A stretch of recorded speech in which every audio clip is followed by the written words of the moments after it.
We're going to go about an hour, right?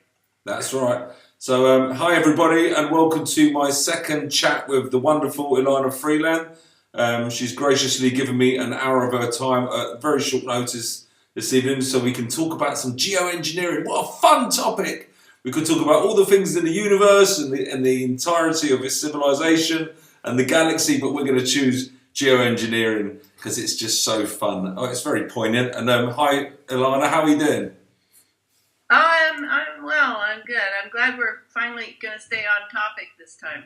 Yes, even though, I would love to talk to you for like another 10 hours straight, to be honest, because I'd like to get lots of great stuff out of your mind, but we're not going to do that. I'm sure.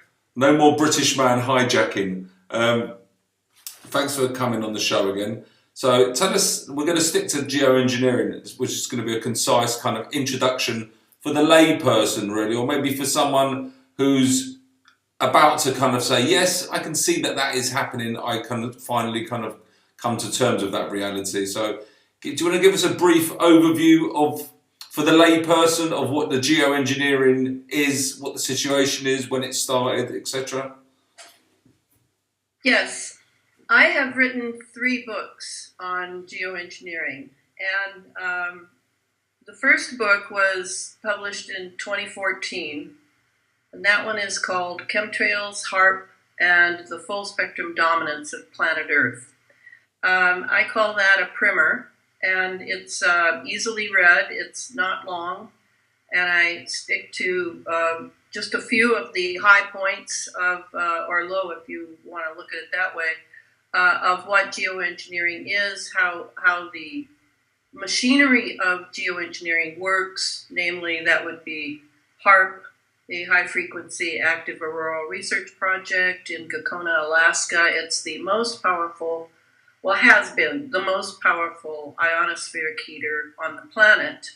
Now I believe China is coming up with one that is even more powerful.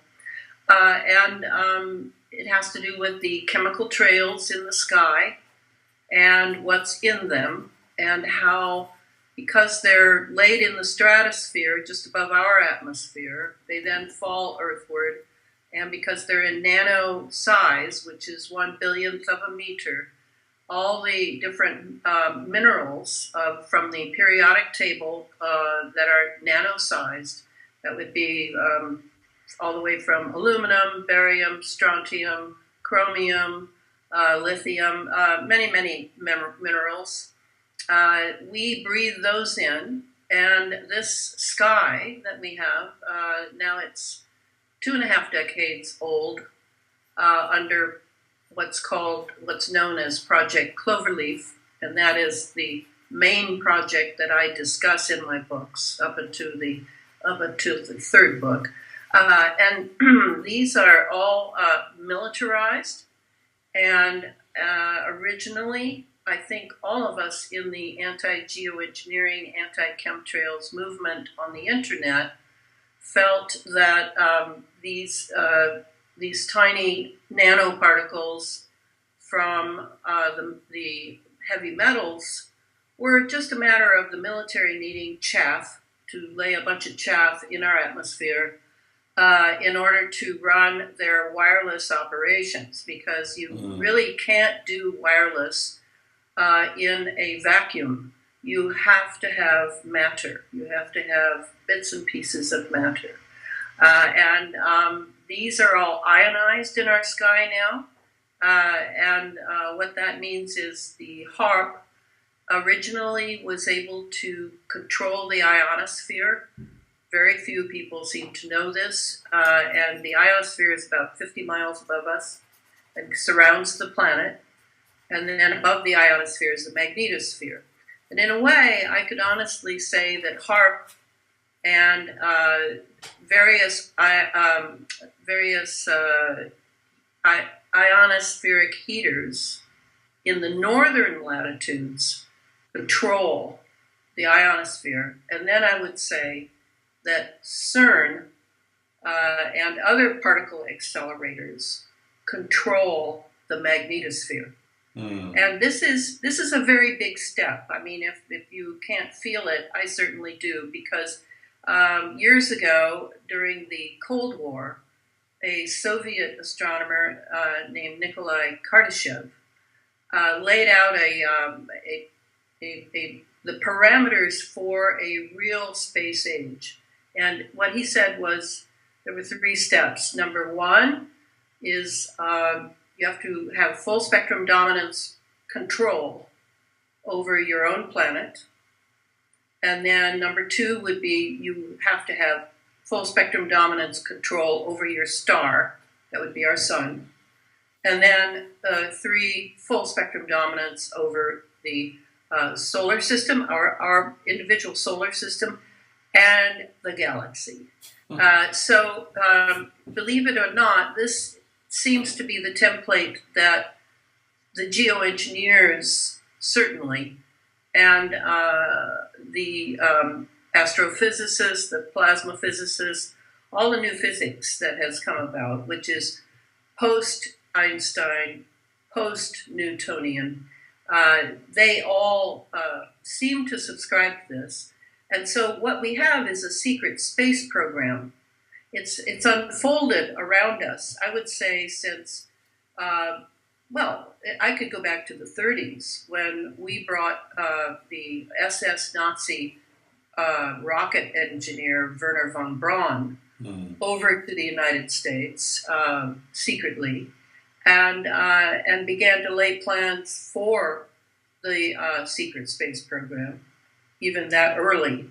But it really kicked into high gear at the end of the World War II when we brought Wernher von Braun over and established Operation Paperclip, which gave cover to at least 1,500 Nazi and just German scientists, medical doctors, psychiatrists, brought them all over, scrubbed their records of any Nazi tainting, gave them new names, new identities, homes, salaries, moved them into our military bases, our hospitals, our mental hospitals, our universities. We gave them carte blanche to guide us in the secret space program. And that term was never used, to my knowledge, until Catherine Austin Fitts, the economics analyst, gave it a name and said that she and others had found where the $21 trillion was missing from the American budget. And so it is the secret space program, or the best postulate is it's a secret space program. And as you know, we now have these carbon credits since 2015, when everybody signed on the dotted line and have to come up with paying for our energy use. The carbons are seen as the bad guy, even though carbon is one of the pillars of life on this planet. Carbon, hydrogen, oxygen, nitrogen. And that money that is collected, which is in the trillions, I mean, besides lining the pockets of many bureaucrats, it is in part paying for all of the particulate matter that is laid daily in the skies, like behind Tony in that photograph of all the lines in the sky. And a lot of people think, who have been born in the last 1 or 2 generations, not as old as I, think that that's normal. But that is anything but normal. And truthfully, the weather is completely manipulated and engineered right out of whole cloth, you might say, with using electromagnetics, chemistry, and nanoparticles. Initially, I too, when I wrote Chemtrails Heart back in 2014, and then when I went on and wrote the next book, which is called Under an Ionized Sky, From Chemtrails to Space Fence Lockdown, I too thought that the chemistry used in the sky was, it didn't occur to me that it was actually targeting human biology. Yes, Clifford Carnicom was a friend of mine. He was the first independent scientist who began to collect precipitation and detritus in his HEPA filter and analyze it to find out what exactly these jets were dropping in these trails that he was seeing in the northern New Mexico, very blue in those days, sky. He knew that it was not contrails, was not condensation trails. I wish people would just give that a rest, because there's almost, except in small planes or small jets, you're not going to see any contrails anymore. All the fuel was JP4, it's now JP8, and there's biofuels, blah, blah, blah. They have lots of names for them. Most of those fuels, believe it or not, are classified. You cannot find out the chemistry of those fuels.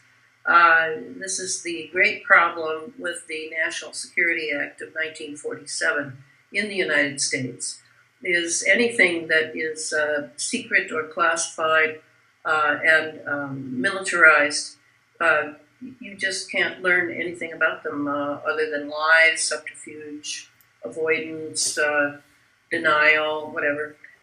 So ever since I wrote those two books, I've realized more and more that Clifford was right, that he was finding that he was testing the atmospheric harmonics of the late 90s, from the late 90s on, in northern New Mexico, and finding that the frequencies being emitted, thanks to the way the sky was being prepared with all of this chemistry, and with radar and laser and all the things coming from the Earth manipulating the weather systems, was actually affecting our very tiny, for example, our potassium gates of our cells. Everything in us was now, on a cellular level, was being affected by this. And I actually have a quote that I often refer to. It's actually two quotes. The first one is from the very pivotal, Bernard Eastland was the physicist who really founded how to do this ionospheric heater known as HAARP.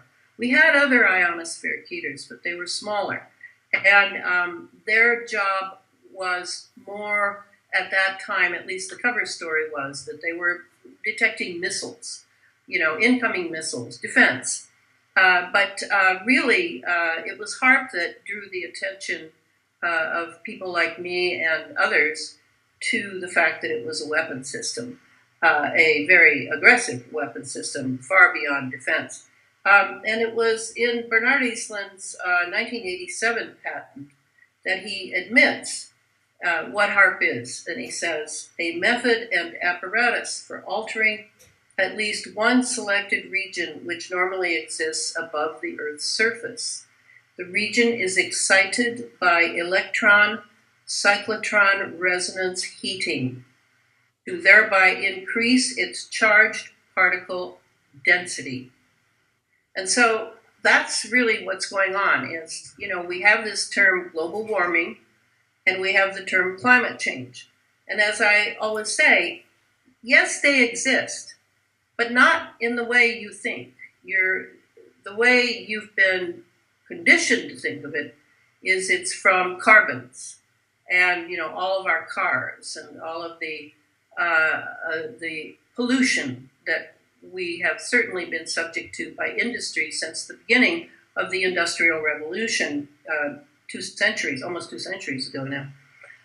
But no, this is different. This is actually affecting cyclotron resonance. Let's hear what a biologist says about it, and that would be the great Robert O. Becker. He was a doctor and very trained in biology, and he said in his book, Cross Currents, the following. He said, cyclotron resonance is a mechanism of action that enables very low-strength electromagnetic fields acting in concert with the Earth's geomagnetic field to produce major biological effects by concentrating the energy in the applied field upon specific particles, such as the biologically important ions of sodium, calcium, potassium, and lithium.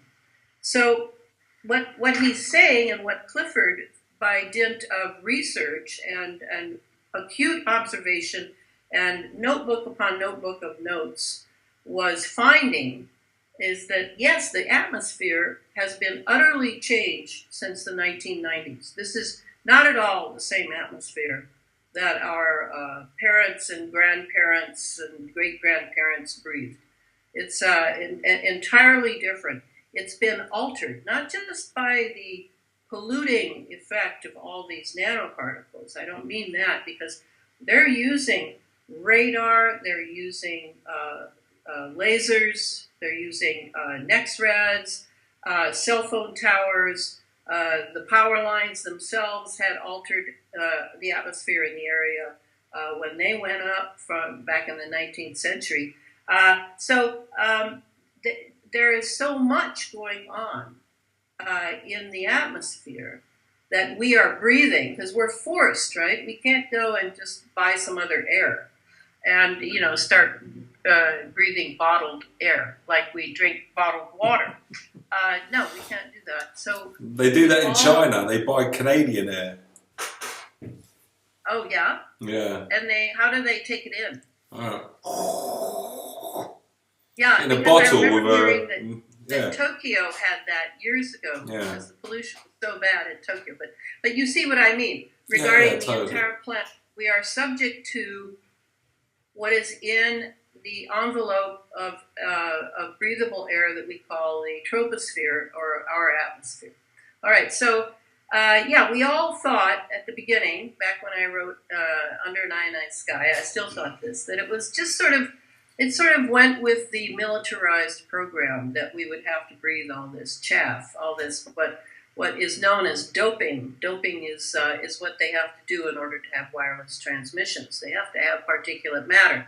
But now, then I began to really think deeply about the Morgellons that Clifford Carnicom studied, the fibers, the black fibers that I discovered were in my own body. It was one thing to say that they existed, but it was another to do what we called the red wine test back 20 years ago, where we would clean our mouths really well and then slosh some red wine or grape juice just to get the tinting, slosh it around for a few minutes, and then spit it into a pristine, clean jar, and then let it slowly settle.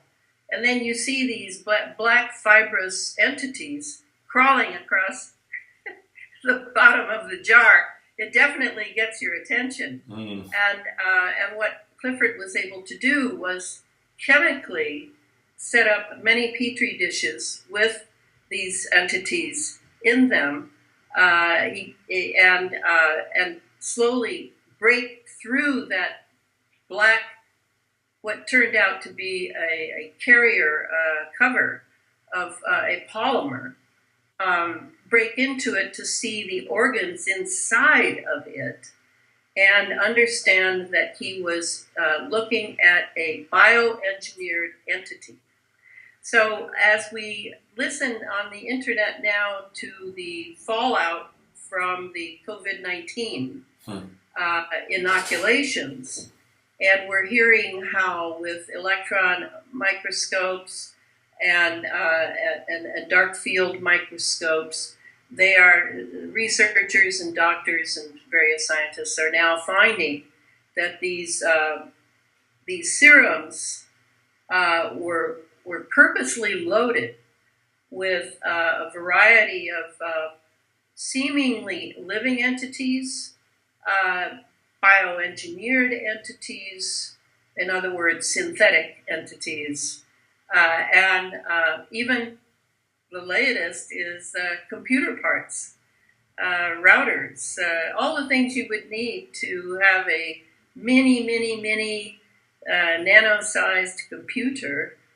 for transmissions and receiving. So now we're kind of back. We're kind of back where everything was when Clifford was collecting all the Morgellons. I mean, we did the red wine test, and it was followed up by a blood test. And then in the blood test, you're able through the microscope to see that this entity that was then called Morgellons, badly called Morgellons, I might add. So I assume it was the CIA that named it that. That's a 1700s term for a skin ailment, which often people think Morgellons is because the skin, which is sort of the last exit that pathogens can take in order for the body to rebalance itself, breaking through the skin. But Morgellons is not a skin ailment. It's a blood assault, weaponized bio weapon. I mean, I don't know what else to call it. Do you ever think any of these technologies have come from off-world sources? Well, I don't know why people jump to that so quickly. It's just that I've heard that so often in these circles. Are people actually thinking that very bright humans could not have contrived this? I mean, I have no trouble. But then most of the people who say that are pretty ignorant of the technology. I mean, they have not done the ABCs of going through how the technology works, what it's made of, go through all the papers, all the patents, in order to understand, no, these have all been created in labs. And now they have this amazing opportunity through the ignorance of the population to do endless open-air experimentation. And nobody stops them. Not the ENMOD, Environmental Modification Act of 1978. That was a joke. It's all laid in the paper. You're not supposed to use anything natural in order to weaponize it. Well, who's stopping them? Where are the teeth of these acts? There are no teeth. And so, but I'm now coming back to that in the third book to tie the ends together back to the biotechnology, the bioweapon technology that Morgellons was as a beginning, because with Morgellons too, you can find fungus in some of the specimens. You can find mold. You can find very primitive creatures that are alive, that are from the living realm. But then what they did is they seem to have, according to Clifford Carnicom's research, they seem to have, what is the term? I just had it in my mind. They've changed the nature of a bacteria in order to the gain of function, which we now use as almost a synonym for weaponizing.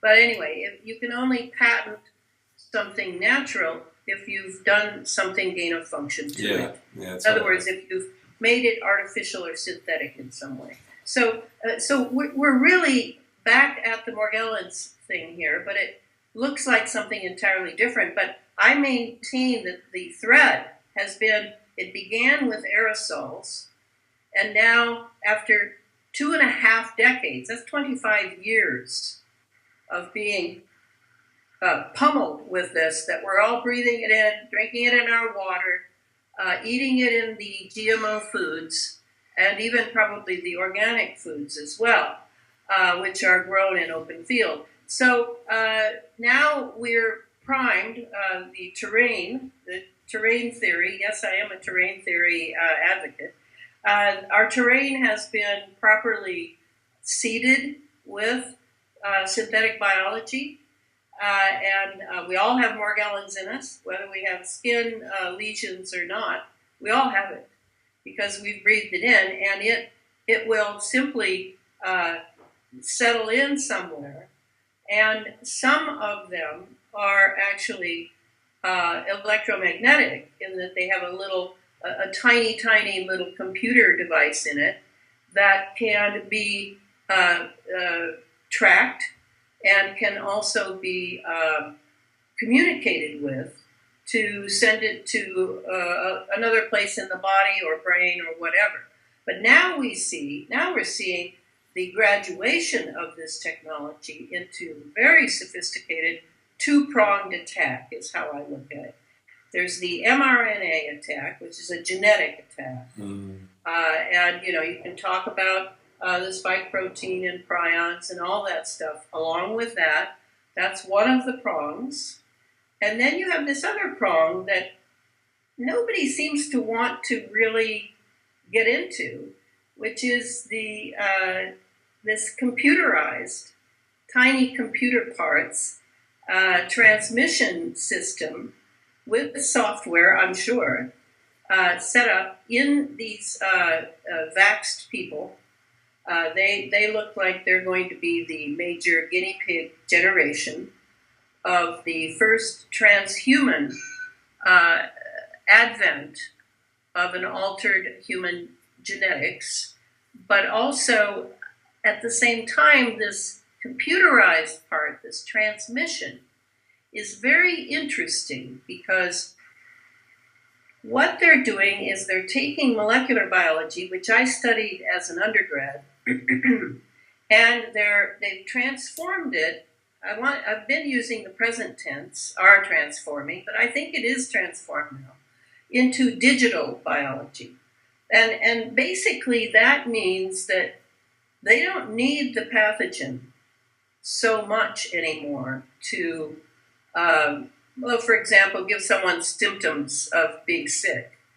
What they can do is just transmit the frequency of that particular set of symptoms that we call the flu, we call a cold, we call whatever, and they can transmit it to you, and immediately your system will recognize the old responses and begin to react, but the immune system will look around what can it defend against when it's simply a digitalized message, basically.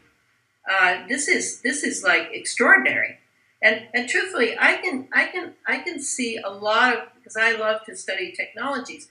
I can see a lot of technologies as having lived in the past, and they've all been covered over, or the Freemasons come in after a war and steal all of the treasures in the in the Baghdad Museum in order to have all those artifacts from the technology that they've wanted for a long time. I mean, a lot of wars are fought over getting access to old technologies. Yes, this is true. And then they can send it to their elite contingent, like the Jasons.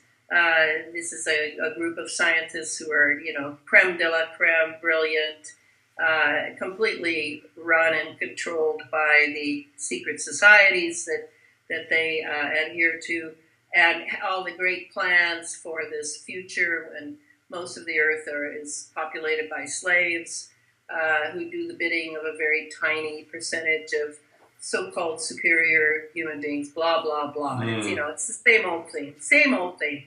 But in the third book, I'm trying to meld the two together and show how the geoengineering has alienated the natural human being from its proper environment through poisoning it, basically, weaponizing it, whatever term you want to use, and then bringing in, through this inoculation, activating a transhuman. And so, to me, the geoengineered environment is very much a prep for what we're now going to see unfold in this generation who have been jabbed repeatedly. I have seen it has actually reached almost mainstream, the contents of the vials, of the kind of unopened vials of vaccine. I think there's the Pfizer one, and it was in the Spectator issue from Australia, which is quite a mainstream publication, and they showed, there was one doctor showing under time lapse photography things being assembled. Small Yeah, parts. they're self-assembling. Yeah, it's a small part, like an Autobot, like a little German car factory, making a little thing in your body while you're sitting there having your lunch. Someone's making a little VW Beetle driving around your veins. So is this all linked then? The whole thing has got to be linked then, hasn't it? What they're doing. Absolutely, and guess what the link is? Tell us. 5G. 5G. Of course. Oh, yes. So as soon as the so-called pandemic was loosed on the world, almost 3 years ago, what were they doing? Well, those white vans were pulling up and getting that 5G in.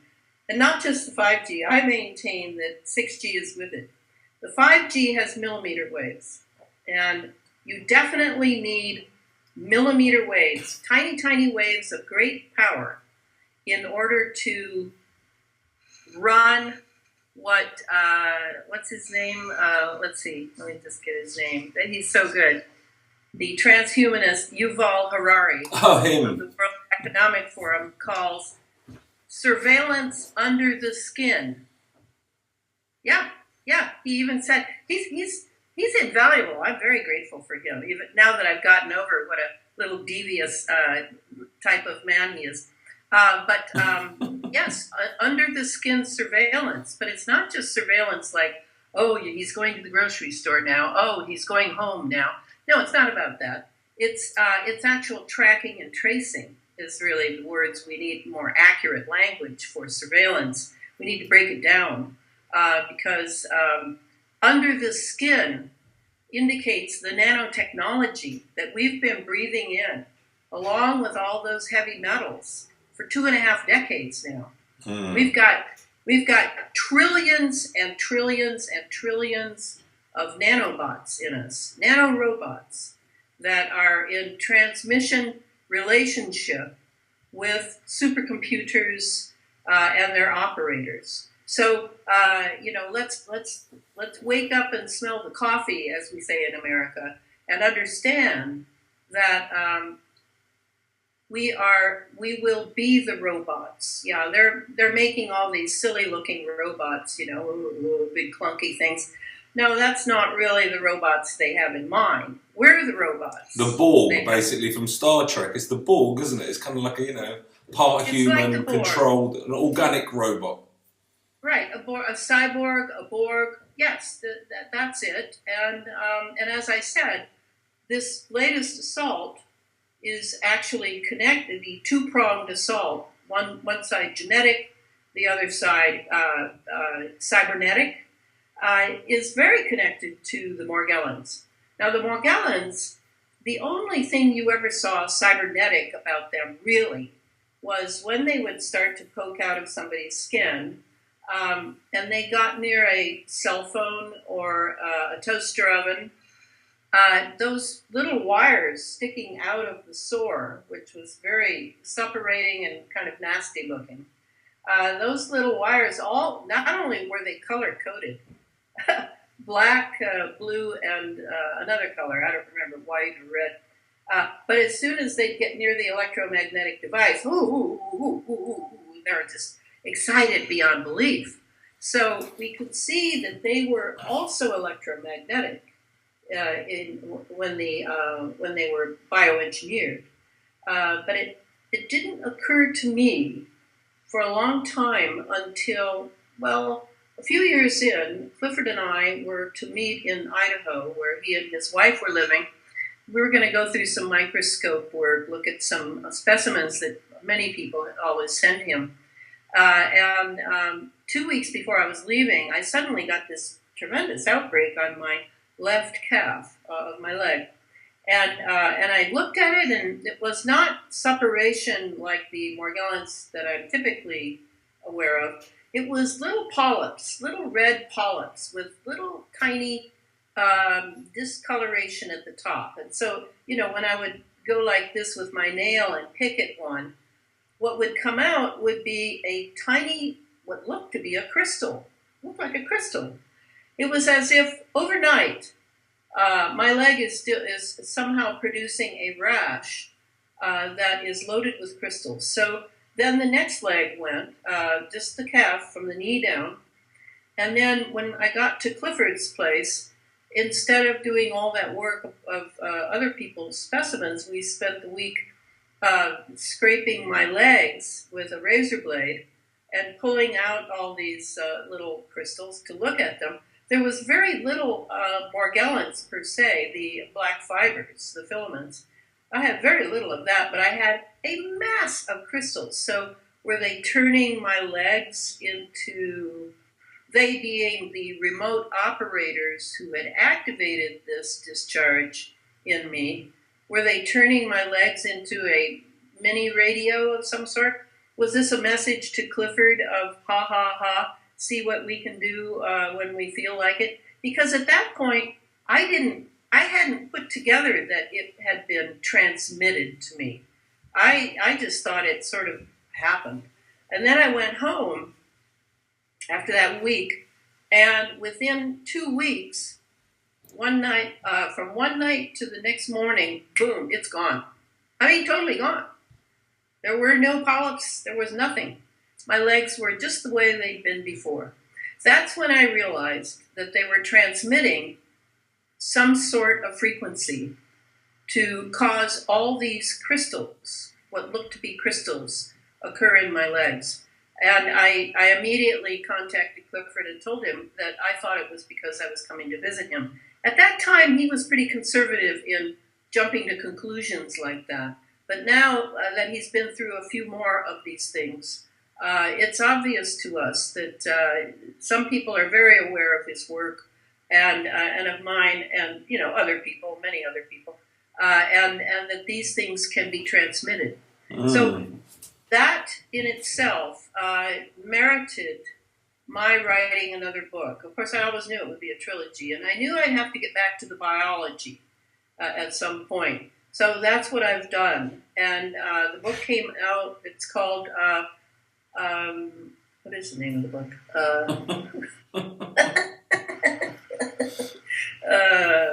So those crystals sorry, my again. mind's blank right now. Don't worry. Geoengineered transhumanism. How the environment has been weaponized by chemicals, electromagnetism, and nanotechnology for synthetic biology. I mean, it's a mouthful. But I'm putting together 4 big systems, which is why the book is 650 pages with 60 color illustrations. And it's invaluable because nobody else is writing on this level. I don't know why. I think where are the other where are the other scientists? Because if we look at we'd be rational about it for a minute. Even with the COVID and the pandemic, the pandemic and what's in the vaccines and how they're harming humans, there are a lot of doctors and scientists who are on the human side of the fence. They're not all they haven't all been totally brainwashed. They're not all totally locked into that suicide cult mentality. So where are the ones on this side of this subject? It can't just be like 5 or 6 people out of 7 billion. But you've got to realize that these doctors and scientists who are so awake now, they were not awake a couple, 3 years ago. Oh yeah, I know. They were all kowtowing to the media and the AMA, the American Medical Association, etc. They are waking up, and that's fantastic. And that's what I'm hoping, is that now that it's becoming very widespread, and now they're really seeing into this and that. But who else knows about the geoengineering piece? I'm sorry to say that pretty much it's just Clifford and me who know about what has happened with the geoengineering, because of all these things that we can study. I mean, we've studied 5G, There are whole groups dedicated to exposing and getting rid of 5G. There are people who now realize you get brain cancer from cell phones, et cetera, et cetera. We have all these different things, but none of them are fused into a whole picture of how all this has been prepared by alienating us from our environment, by making an environment we simply cannot raise our children in that is healthy. No, we have this medical cartel in bed with the big pharma cartel, and they want people sick. They want people sick.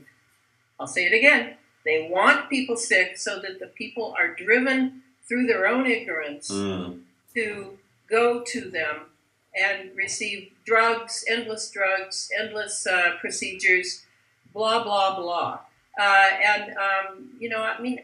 I think I told you the last show, I haven't been to a Western doctor since I was 13 years old.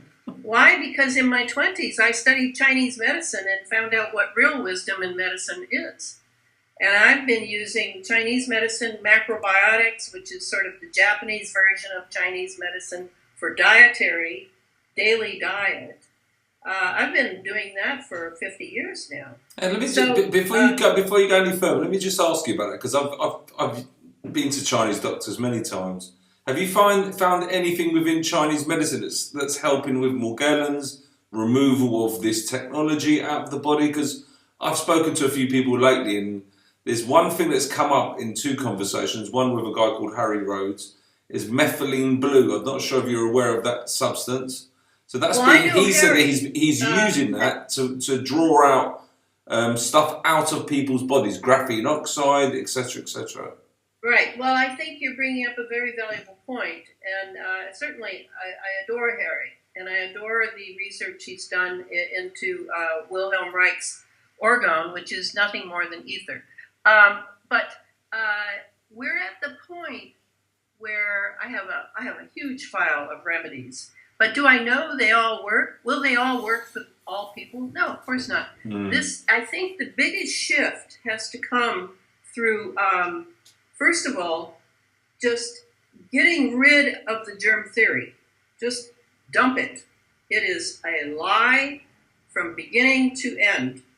And the guy who did that for us in a very nice, concise little book called The Contagion Myth is Tom Cowan, the doctor. Yeah. And he's a fan of Rudolf Steiner, and he has, for once and all, killed the germ theory, because it's just nothing but germ warfare. It's a war. It's another war metaphor that the West is so attached to. So we get that mindset out. Now here we are, and it's a little scary at first for people because they're not like me. I somehow prepared myself in my 20s. I had that wisdom of, I'm going to do this because I don't want to be a broken down old lady. I have a lot to do in this life. So I was wise in that way, and otherwise I wasn't so wise. They have to give up their fear and start to experiment on themselves like they're in a little chemical lab themselves, and see how things go. Do some reading.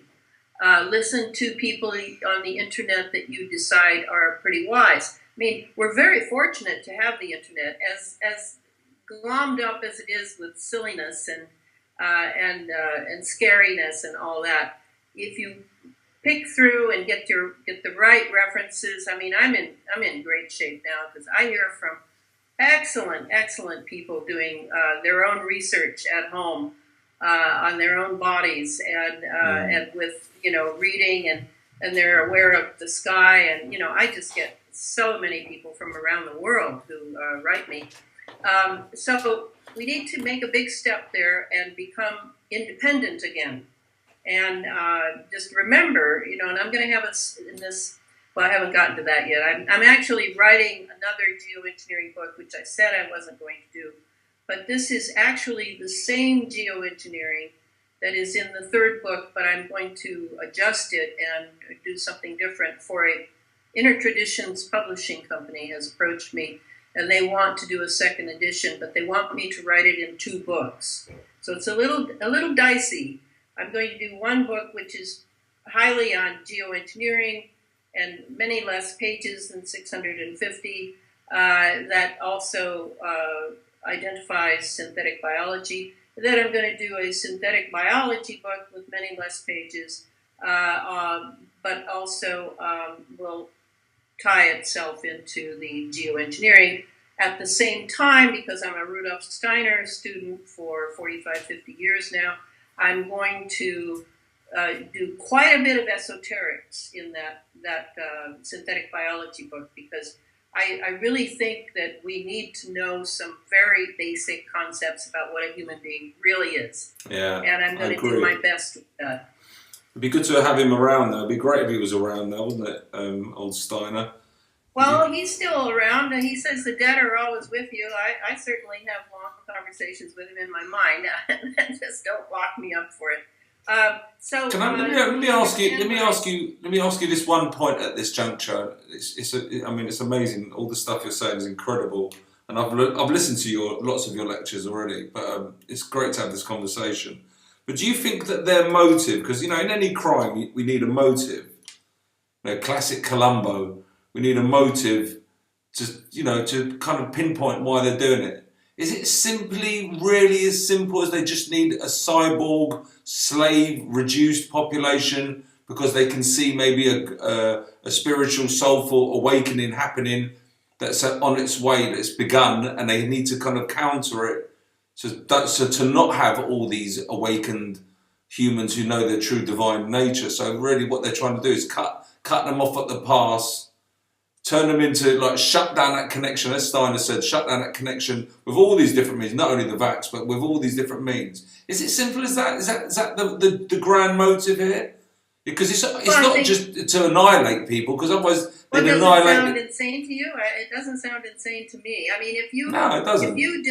If you despise that you are a creature, and that you are not a god. I mean, it's kind of dicey, isn't it? Because we have this divine nature, and some of us, no doubt, fall into the Luciferic end of things, where we're like Lucifer, who basically refused to serve man, to serve the human being, and therefore fell from his angelic stature in that story. And even, in the Quran, they really say it fantastically, which is Iblis, which is the name of Lucifer in that, the fallen angel. Iblis says, I refuse to serve your creature, man. Better to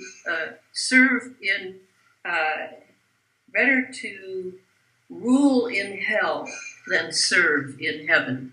And I understand that feeling that, you have this fantastic mind and will, and you have all the antecedents of a free being, but you're not really free as long as God is your father and you are subject to the creation. You then have to sort of eat some humble pie, and realize that this is your condition as a human being. Well, there are the Satanists, and I do have a sense of, I've studied a lot about Satanism. It's a real religion. As you know, its dark mass has to do with slaughtering babies and drinking blood and all that disgusting stuff. But I understand their feeling of frustration. And anything that throws things back in God's face, in the divine's face, whatever you want to call it, it doesn't matter to me. They're for it. They have fallen sway to a tremendous illusion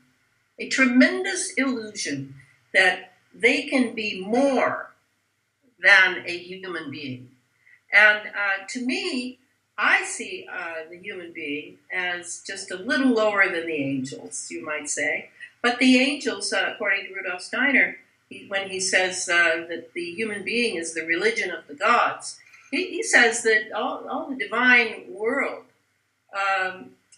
is rooting for the human being, because we're the only spiritual divine being that incarnates into a body over and over and over into a material world, and is attempting to develop a truly free will that is willing to do the good, the true, and the beautiful out of our own freedom, not out of fear, not out of power, not out of any of the normal sorts of things that come from, in a way, the lower metabolic system. We're driven by desire, we're driven by power, we're driven by these things. So, that they're rooting for us, and to have an entire, the problem in the West is, as you well know, that it has embraced materialism to the degree it has. It has no resources to handle any of this. No resources whatsoever. And that's why it's so easily swayed this way and that and this and that and this and that. Whereas for me, I'm Romanian by heritage. My name Elana. I was named by my grandmother. My grandmother was a Roma gypsy. I was by her side my whole childhood and saw what it is to live a divine life just as a peasant woman, not anything special, not a saint, but to live in such a way that you embrace life as a tremendous experience that you give wholeheartedly to in your poverty, in whatever. So, that kind of upbringing gives me the courage to do what I do. Not that, I'm in mortal danger, but there are things that are dangerous about blowing the whistle on geoengineering. And Clifford Carnicom knows this, I know this. Some of our members who have died know this now. Do you get many insight? Have you had any insiders contact you because of your work and books? Who knows what an insider is? I get tons of emails, and some of them are scientists, and some of them are people I have no idea who they are. You see how I am. I'm always open until given a reason to not be open with someone. We're all children here learning a new technology. And so we now need to learn the remedies. We need to figure that out and share it with each other. Yeah. To keep humanity going, I do not want a vaxxed world wherein the end intention is to run and own those people as slaves. Nor do I want entire generations transhumanized. That's wonderful. Neva, who does? What kind of being of empathy does? There's a few light workers out there doing different. They're doing their seva in different realms and different avenues and different places. And there's a few people. The fewest I think are in the geoengineering place, because that's not something that can directly affect you. You look at it, you ignore it. You look at it, you disbelieve it. But with the vaccine and with the pandemic, it started to become part of your life. It started to intrude into your kind of very being. You could see, when something comes knocking at your door, sometimes you have to answer it and confront it. That's still far away. That's still something that's a potential kind of Trojan horse. I know, it's too big. It's too big, and we're not trained in. When we take chemistry in high school, for example, we're not trained to think of ourselves as chemical beings and what it means to inhale chemistry that is inimical to our biology. We're not trained in that. Neither are the medical professions. None of them are. Tell us. The idea that you could have something so big that is having a huge impact. It's having a huge impact on us. It's just that it's a sort of slow kill technology. Yeah. It's not a fast kill. Whereas now, even with the vax, you notice people are now paying close attention because a lot of people are dying after them. Yeah. And now they have to pay attention. Oh, it really is real. Well, you could have known that before.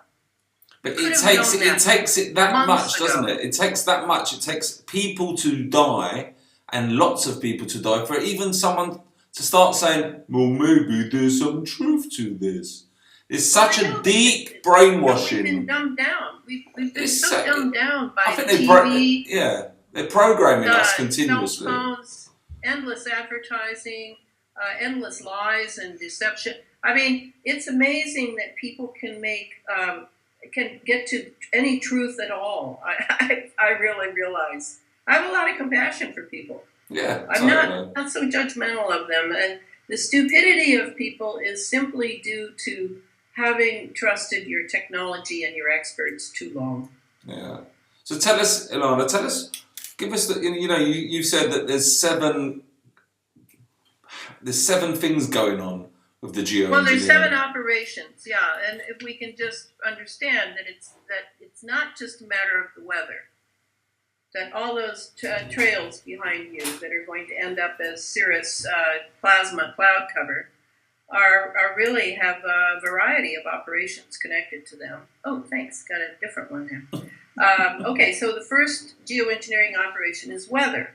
Okay. All the weather is controlled now. Just take my word for it. It's all controlled.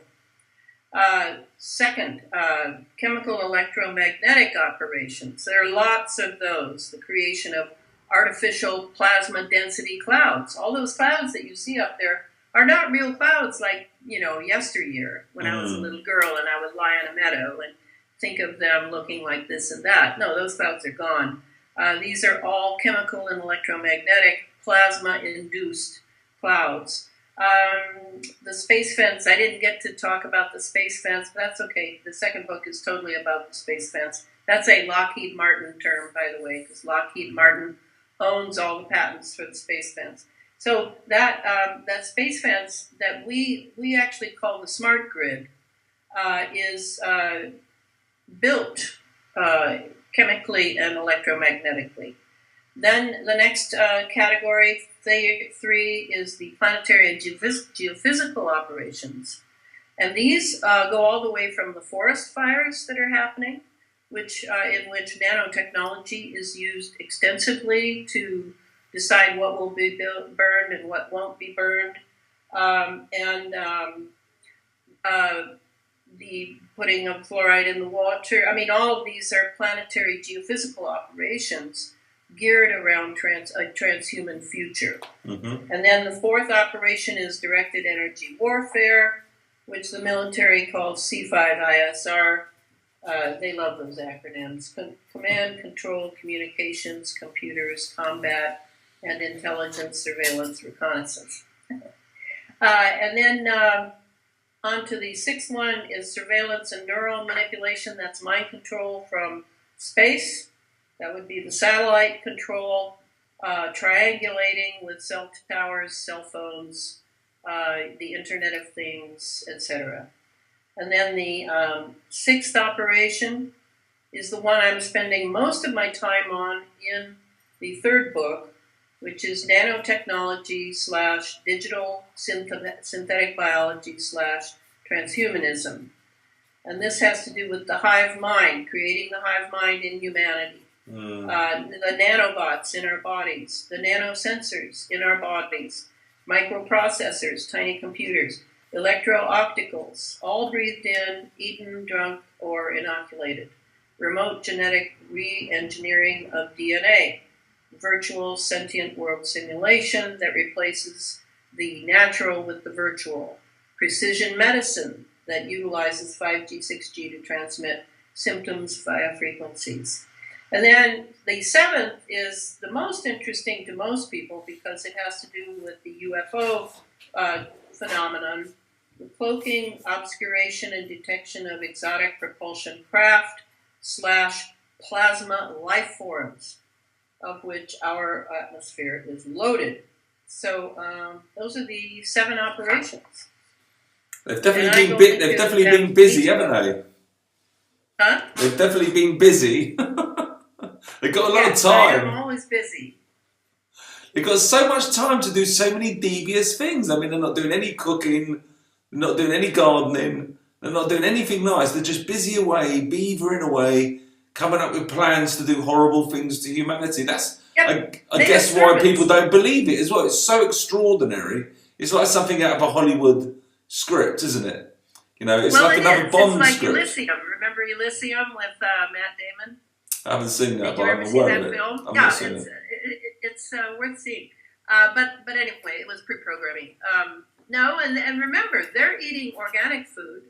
They're having the best air filters, the best light, full spectrum light, the best of everything. They make sure that they take good care of themselves. As far as the nanotech, I'm sure they have the remedies for it, and we're finding them slowly through our own intelligence.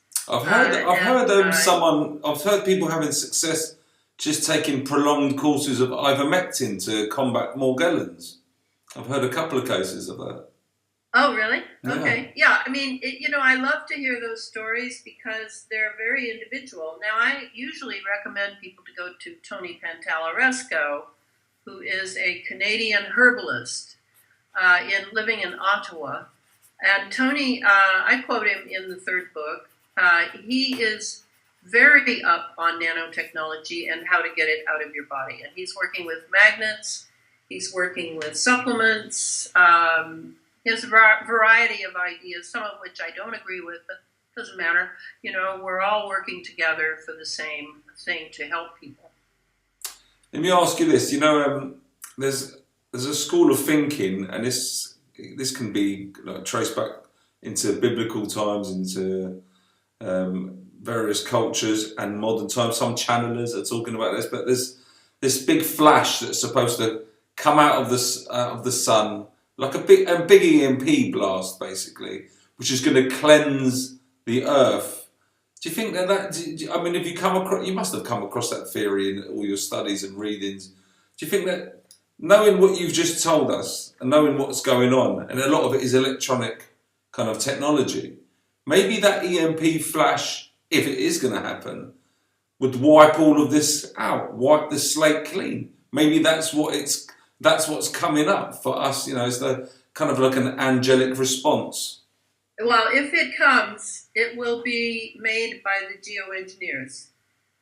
There is no angelic flash that's coming. Now, we're in a mess because we have not paid attention to the things we should have paid attention to. Okay. I've been ranting and raving my whole life to wake people up, and people have insisted on sleeping. Convenience, comfort, don't bother me, I'm watching a good TV show, whatever. My personal spirituality is more important than anything. I mean, there are so many ways to be distracted here on the earth that you don't pay attention to the themes of your time in time. And that's where we are now. We did not do what we should have done earlier. But it's just the human way. The human seems to wait until things are just impossible. And then things start moving. We've been this way a long time. So despite the awakening consciousness, that still remains to be improved. So where's God in this equation? Is God just looking, and where's consciousness in this? Is just saying, the divine world. I'm comfortable with the term divine world because it's a very complex place. The divine world sounds like California. Very much our ally, but it is not the big daddy in the sky that will save the poor little one when we fall and scrape our knee. No, we will be allowed to go through what we have wrought. And if it gets to the point that it could destroy the entire planet, then there will be intercession. That's how I see it. So then there could be a big flash. Yeah, but if we know about it, it will have been done. And remember, they're transforming the relationship with the sun, with our star, under the secret space program. They are definitely doing a lot of experiments in this so-called solar minimum. Yes, they are. But when you say that, are you talking about just what's in between us and the sun, or are you talking about they're actually doing things to the sun? The plasma sun itself. Yes. How are they managing to do that? They must master that. Well, you'll have to talk to a plasma physicist for that, who works probably not at NASA, because NASA is just a PR agent that lies through its teeth all the time. No, you have to find something really good. I don't know. I don't know. I'm gonna get flat Earth people contact me now and say that the sun's only about that big and inside the dome. So how does this all work? What do you say to? Yeah, well, I had a guy. I was in an interview. I thought it was with you, but anyway, where somebody asked me about that, about the. Oh, I remember. Yeah. So all I can say is I have seen the planet from far above, and it is an orb. I can assure you. Am I allowed to? Am I allowed to ask? Your hour is up, by the way. Oh yes, our hour is up. Should we call it a day then? You lovely lady. You know, I'll just hijack you otherwise. You've given us. So let me tell people how to get the third book. Yeah, please do. Go on. The first two books are well worth reading for understanding how the whole thing is built. And the third book is you in England have it at the what's the name of that great bookstore downtown? Foils. Huh? Foils. No, Waterstone. It's an Waterstone. esoteric bookstore. Oh, sorry. But the Steiner bookstore in. Oh no, it's not a Steiner bookstore. Watson's? No, that's not it. Anyway, it is available in London. I know that because I went through this with a couple of people. Otherwise, I highly recommend, if people are going to get the physical book, to not get it on Amazon, but to actually order it from the Rudolf Steiner bookstore in Seattle, Washington, or have the bookstore, Watkins, I think it's called, Watkins. Have Watkins order it from the Rudolf Steiner bookstore, because that's the in color one. I was not able to, because I'm running this myself. I own the copyright of this book, whereas I don't own the copyright of the other two books that were published by Feral House. But you can buy the other two books through Amazon or through Feral House, and also the Rudolf Steiner bookstore has them as well. But I do recommend the color version. Oh, brilliant. And people could go onto your website, of course, ElanaFreeland.com. Yeah, ElanaFreeland.com. And all your books are listed there and everything else that you're involved in. Yeah, way too much is listed there. My webmistress runs that site, bless her heart. I bet you keep her on her toes. Well, thank you. Yeah. Thanks so much for your time. I won't keep you any longer because I did say it would only be an hour. It's been an hour and 7 minutes. Forgive me in this lifetime and the next. Maybe maybe we've got good news next time when we chat. We'll have some more. We can concentrate on some good news stuff, and maybe you could share some remedies with us and treatments and things that you think people can do to combat what's going on. Because obviously this makes people worried as well, and then they think to themselves, "Well, what can I do? I want to get this shit out of me." Basically, because the more they worry, the more anxiety they build, and the more acidity they have. If I were to say what to watch for, it's to keep your diet alkaline, because all this nanotech just loves electromagnetics, which creates acidity, and they love it when you worry because it creates acidity, because they love acidity. So don't go acid, look for the balance of the just like acid. Cancer, everything bad likes acidity, doesn't it? It's like definitely don't drink cans of Coke. Keep to the cucumber juice and the celery juice. It's not as nice, but it's good. I haven't had a Coke in decades. Neither have I. Thank you so much for your time. God bless you. And have a great trip. And I'm going to press stop now, but then I'll chat to you for another minute. If that's all right. Okay, all right. Okay.